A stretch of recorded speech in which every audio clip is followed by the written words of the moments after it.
On today's edition of Early Look, I'm going to be previewing the UFC 291 main card middleweight fight between Paulo Costa and Ikram Aliskerov. And if you've never watched the show before, I'm going to go through a bunch of different stats, a bunch of different intangibles, and then I'm going to give you my pick at the end. Some of this stuff may have relevance, it may not. I just like to look at every angle when it comes to breaking down fights. Let's do a quick tail of the tape on this one, shall we? We've got Paulo Costa 14-2 taking on Ikram, who's 14-1, 32 years old to 30, 6'1" to 6 feet tall, 72-inch reach to 76. So a little bit of a reach advantage there for Ikram. The height advantage, a slight one there, going to Paulo Costa. And Costa is only actually 1 year older, I should say. You can see Ikram's actually going to be turning 31 in December, so not that much of an age gap there between the two, and their records are pretty similar as well. Obviously, Paulo Costa being in the UFC a little bit longer. We're going to start first with Paulo Costa, the former middleweight title challenger. He's got a interesting fight here against the prospect, Ikram.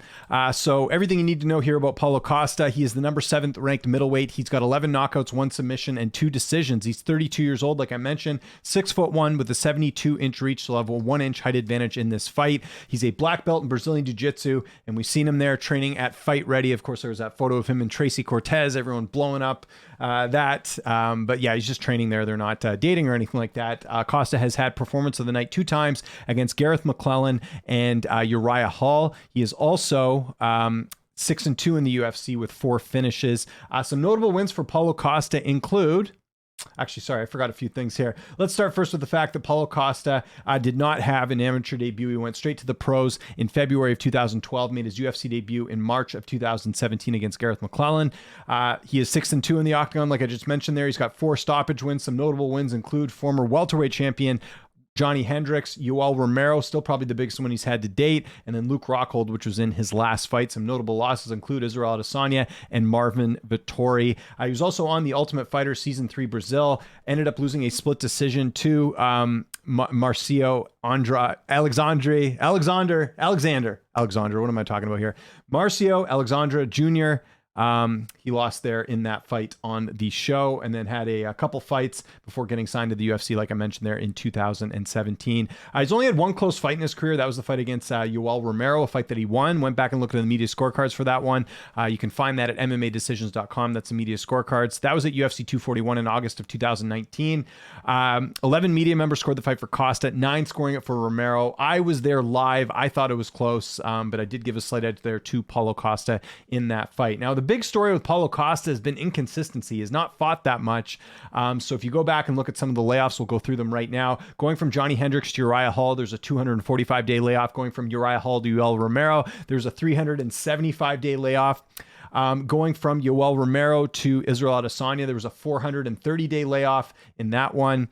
Going from Adesanya to Vettori, there was a 392-day layoff. And then going from Vettori to Rockhold, there's a 301-day layoff. And then going from Rockhold to this fight, there's a 343-day layoff. A lot of inconsistency. That is one of the things that has really hurt Paulo Costa's career. I know he's already fought for a title, but he just has not fought that much. And there's a variety of reasons for that. We're not going to go through everything, but a lot of this recently has been contract issues. So he does have his contract sorted out. He is signed with the UFC, but the fights with Whitaker and Cannonier fell out a lot due to contract stuff, right? You can see there, well, this one was an illness, but I think there was also some issues with his contract. And then Cannonier, supposed to fight him, it was a contract issue in that one. So yeah, a little bit concerning there with Paulo Costa. Let's look at his UFC stats here. That's Ikram, not Paulo.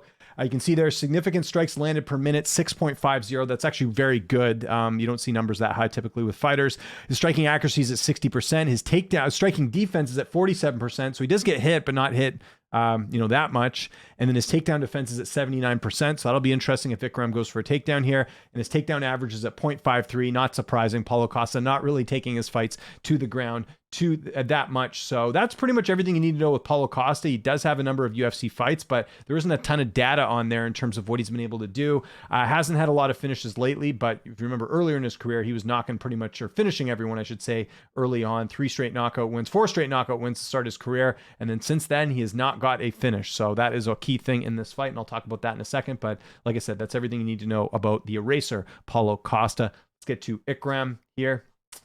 You can see it there, 14-1 record. He's got 5 knockouts, 5 submissions, and 4 decisions. He's 30 years old, going to be turning 31 on December 7th. He is 1 year younger and has a 4-inch reach advantage in this fight because he stands at 6 feet tall with a 76-inch reach. He's a 4-time world champion in combat sambo. He's also got the International Masters of Sport in Combat Sambo, which is like almost like holding a belt, basically. That's pretty notable. He's had a couple of catchweight fights. I didn't realize this. He's had a catchweight at 189.4, a catchweight at 174, catchweight at 180, and a catchweight at 186.2. So it's interesting that he was able to make 174. I don't think Paulo Costa could ever fight that low. But yeah, obviously fits into the frame quite well at middleweight. Like Paulo Costa, Ikram did not have an amateur debut. I know they count this as amateur, but this is one of those weird things where his amateur fight was in 2017, but then his, I think this was just an exhibition fight. That's why. So his actual, he went straight to the pros in 2012, April of 2012 to make his debut. Interesting thing, I went and looked back here. I know there's a bit of an age gap here, like a little, tiny age gap here between the two. There's just 1 year apart. But yeah, Paulo Costa actually made his pro debut 2 months earlier. So not a big, I know Paulo Costa has been in the UFC longer, but Ikram actually has, like I said, similar record and actually only made his debut 2 months after Paulo Costa did. So that's something there as well. This is where the gap comes in. Ikram just made his UFC debut back in May of this year, so not that long ago, whereas Paulo Costa had 8 UFC fights to that point. Despite the inactivity, Paulo Costa still has 8 more UFC fights than Ikram. He just got the one win. That was against Phil Hawes, and yeah, that's not really a notable win, to be honest. Phil Hawes is a guy that sort of teetered on the rankings. I don't know if Phil Hawes was ever actually ranked, but he's kind of been close to the rankings. So, him knocking out Phil Hawes, it's a nice win, but Phil Hawes, if you look at it there, I think 80% of his losses have been by knockout, Phil Hawes, that is. So that's something to keep in mind. He's only got 1 loss in his career, and it is notable, and we have to mention it here because this fighter has been pretty notable in the UFC, and that was the loss to Khamzat Chimaev. He was knocked out in the first round in that fight. That was back at Brave CF 23 in April of 2019. So not that long ago, if you think about it. It was a couple years ago, but not like, like ages ago. It's not like a situation where, I don't know, I'm trying to think of an example, but you know what I mean? Like it wasn't that long ago. And he was 8-0 at the time. Chimaev was 4-0, so ends up losing that fight. Curious how that fight would go now, but yeah, do have to mention that loss as well.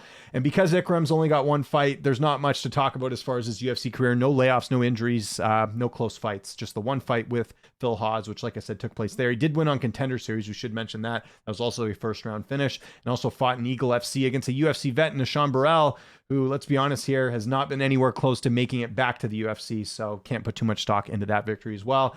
And we'll mention his stats in the UFC, Ikram, that is, but I mean, obviously they're going to be inflated because it's just 1 fight that ended in the first round. So 6.25 significant strikes per minute, 60% striking accuracy, 40% striking defense, 0% takedown defense, and takedown average is 3.47 because he did get a takedown in that fight. It was he did get you got a takedown in that fight as well. I guess they did count Contender Series on here for his stats, so maybe we do have 2 fights that we're working with as well. Yeah, let's look at the odds here. You can see Ikram is the favorite at -120, Paulo Costa +100, which does surprise me a bit, just in the sense that, Costa has more experience, right? So that's one, like maybe not overall experience, but he has more UFC experience. So usually in that case, you see the fighter like that usually favored. So not the case here for Ikram. Now, if you look on Tapology, and again, this is fan voting, you'll see 61% of people picking Costa, 39% picking Ikram. Okay, so I think if you've watched my show long enough, if you know how I break down fights, you would probably have an idea who I'm picking, but I'm actually going to surprise you a little bit here and go the other way on this one. And I'm actually taking Ikram in this fight. Now, this kind of has a little bit of shades of the whole Abus Magomedov and Sean Strickland fight where, that was a situation where Abus, I had argued this, had not fought great competition. And you could say the same thing here with Ikram, right? Like, I mean, you look at some of these wins here, 3-3, 1-1, 3-0. This guy was 12-3. That's a good win. Not amazing competition here, but really what this comes down to is a number of things as to why I think he wins. Now, let me first say how I think he wins. I think Ikram wins the decision. Now, I know people are going to be shaking their head right now. What are you saying, James? Look at this. Ikram, 38% of his wins. Well, I guess if you combine those two together, the majority of his wins have been by stoppage. 38% of his wins by submission, 38% of his wins by knockout, only 23% of his wins by decision. Part of it is the fact that it's only a 3-round fight. The other fact is Paulo Costa has only been finished 1 time, and that's against Israel Adesanya. So that's a high-level fighter, the current middleweight champion. That's the only loss that Costa's had. That's not really enough data for me to say that Costa's going to be susceptible to being finished. I'm not putting it past Ikram to finish him here. It's just the fact that it's 3 rounds. I think this more likely than not goes to a decision if Ikram is the one who ends up getting his hand raised here. So a couple other things, I mentioned the Phil Hawes win. Phil Hawes, I mean, it's not a win that I would put too much stock into, just with the fact that, like I said, Hawes has been knocked out 80% of the time in his career. Costa's only been finished once in the UFC. Costa hasn't. Here's another thing. Paulo Costa's not had a knockout win since July of 2018. That was the win he had over Uriah Hall. I don't know if that Paulo Costa exists. Like, I really don't. Like, that was a good win at the time. Uriah Hall is kind of a hit or miss guy, but that was a nice finish there. But since then, he's not had a finish. And granted, he's fighting guys that are tough to take out. Adesanya only been knocked out the one time at middleweight by Alex Pereira. Marvin Vettori's still never been finished. Even Jared Cannonier goes 5 rounds of Vettori, couldn't finish him. So I kind of cut him some slack there. But I also don't know if, Ikram's the guy that's going to get finished just because he has one knockout loss to Khamzat Chimaev. It's a little bit difficult. So again, the data is very limited. The thing that honestly, what it boils down to as well, is I just didn't think he looked that good against Luke Rockhold. Like, when that fight was announced with Luke Rockhold, I thought for sure Paulo Costa is going to knock out Luke Rockhold, but that didn't happen. And I don't think very highly of Luke Rockhold in terms of where he's at in his career right now. We just saw him in bare knuckle get finished by Mike Perry. Rockhold is nowhere close to the fighter he used to be. So to me, that was kind of a gimme fight for Paulo Costa. And while he did win, and I thought he won every round, he didn't look very good in it. And the Marvin Vettori fight, sorry, but that still sticks out in my head. I know that was 2021, but that was a fight where, Costa had the issue with his weight. They ended up fighting at 205 pounds. Like, his head was not in this at all. And Vettori, I mean, he ended up winning. I think Costa, you could have given him a round or two in that one, but still, that is not a loss that has aged very well. And, and what I mean by that is, like, it's not like Vettori's gone on to greatness since then. Vettori's actually struggled a lot and has pretty much shown that he's not a contender in the weight class. You look at the loss to Whitaker. I thought that the Leadze fight could have gone the other way. It's just a win that has not aged very well, too. The other thing with Paulo Costa that's concerning is the layoff. He just has not fought that much. Overall, and that's a bit of a concern too. How's his weight? How's all these other things? That's another thing to kind of determine as well. And I think the big thing too is that I think Israel Adesanya sort of proved in that fight against Paulo Costa, that Costa's really not a contender. There were a lot of people that picked Costa going into that fight. Costa's going to be the guy to knock out Adesanya, et cetera, et cetera. Costa looked like an amateur in that fight. Adesanya really destroyed him in that one. I'd say outside of the win over Robert Whitaker, the first win that Adesanya had, we really have not seen Adesanya dominate an opponent like that in a title fight. And Costa was sort of the first one that kind of showed us, okay, he's got some work to do here. So that's really what it comes down to as well. The other thing is that I think the UFC wants Paulo Costa to lose. I think he's a headache to deal with. I know he did get a new contract, but if you remember, he was supposed to fight Whitaker, he's supposed to fight Jared Cannonier, and now we're seeing him fight Ikram. To me, it kind of tells us that the UFC isn't really that high on Paulo Costa, and I'm kind of the same way here. So the reason for the Ikram pick is a combination of things. I think there's a bit of potential there that hasn't been tapped into. A lot of times I don't like picking a guy that has really not proven that much, and Ikram sort of fits that bill. But I think there's potential here. He's 30 years old. I think you could argue right now he's in the prime of his career. I think there's a lot of potential here for him to perform well. And I think of all opponents, Costa's that guy. I'm just not that high on Paulo Costa. So it's a combination of Ikram's potential, and it's a combination of I'm just never been that high on Paulo Costa here. So I know Ikram's the favorite. He's supposed to win. Again, I think that's a bit surprising because, usually they go the other way. But I think Ikram wins this fight. And look, would it surprise me if Costa comes out and has the type of performance like we saw Drakus have against Robert Whitaker, where we're all wrong? Yeah, that could happen. But I'm going to bank on Ikram here. Again, it's just a hunch. It's just the fact that I think there's some potential there. And I think he goes out there and wins a decision over Paulo Costa in this fight. So we'll see what happens. I've been wrong plenty of times before, but I'm going with Ikram. And I think the potential, I think this is just the recipe for him to win is there with the potential that he has. And the fact that, like I said, Paulo Costa does not look that good in my eyes. So that's what I'm going with. So I want to know what you guys think in the comment section below. Who are you picking in this fight? How do you think they get it done? I'd love to hear your opinions on this fight, as long as we're going to discuss this, in a good manner here. You know what I'm talking about. No name calling, none of that stuff. And if there's any other fights that are coming up that you want me to preview, let me know in the comments. Always open to, fights that aren't necessarily main events or title fights or anything along those lines. More than happy to hear from you guys. I'm James Lynch. Thanks so much for watching, and I'll see you next time on the next edition of Early Look.